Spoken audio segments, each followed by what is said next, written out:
night traveler. The forest road stretched endlessly into the night, swallowed by shadows on every side. The car's headlights carved a narrow path through the darkness, revealing only a thin slice of the world ahead. The driver's eyes were heavy with fatigue, his hands gripping the wheel tighter than he realized. The only sound inside was the steady rumble of the engine, but even that seemed muffled, as though the trees themselves were pressing in on him, listening.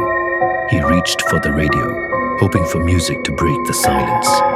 At first, only static filled the car, soft and harmless. But then, hidden beneath the static, came something else, a faint murmur. It was low at first, like a breath on the back of his neck, but it grew clearer with each passing second, until a voice emerged. Turn back, now. The driver's heart pounded. He twisted the dial frantically, but every channel was the same. Whispering, warning, pleading. With shaking hands, he turned the radio off completely. But the voice didn't stop. It was no longer coming from the radio. It was inside the car. He forced his eyes forward, desperate to focus on the road. The trees swayed in the wind, their branches reaching across like skeletal arms. Then, without warning, something appeared in the beam of the headlights. A figure, dressed in white, standing perfectly still in the center of the road. He slammed the brakes, the tires screeched, the car slid across the asphalt, and then, silence. The headlights froze on the figure, and just as quickly, it vanished. The road was empty again. The engine sputtered once, then died. The dashboard went dark. No sound, no movement, nothing but the suffocating silence of the forest. The driver's hands trembled as he tried the ignition again and again, but the key only turned uselessly in the lock. That was when he heard it, the forest itself coming alive. A twig snapped, then another. The sound of footsteps crunching leaves, circling the car, closer and closer. He looked to the side mirror. A dark shape darted between the trees. Then another, too fast, too silent. His breath quickened. Something, or many things, were watching him.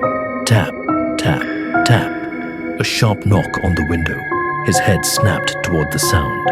Nothing was there. His breath fogged the glass. Tap, tap, tap. This time from the other side. Slowly, with dread curling in his stomach, he looked forward and saw it. A faceless figure standing directly in front of the car, inches from the windshield. Its head tilted unnaturally to one side, as if it was studying him. He blinked, and it was gone.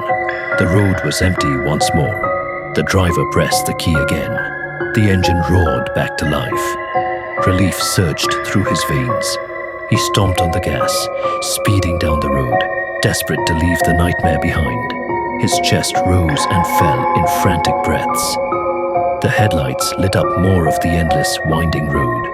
For a moment, he dared to believe he was safe. Then, movement in the rearview mirror. His heart stopped. She was there. A woman, pale and hollow, sat quietly in the back seat. Her face was drained of life. Her eyes black voids staring directly into his. She didn't move. She didn't blink. She simply watched. The driver's hands slipped on the steering wheel. Slick with sweat, his chest tightened as panic clawed at him.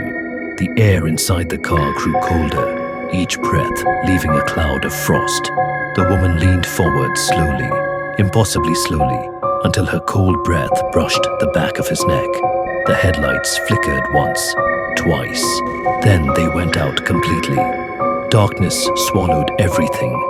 A single blood-curdling scream pierced the night, and then the forest was silent again. Some roads never lead home.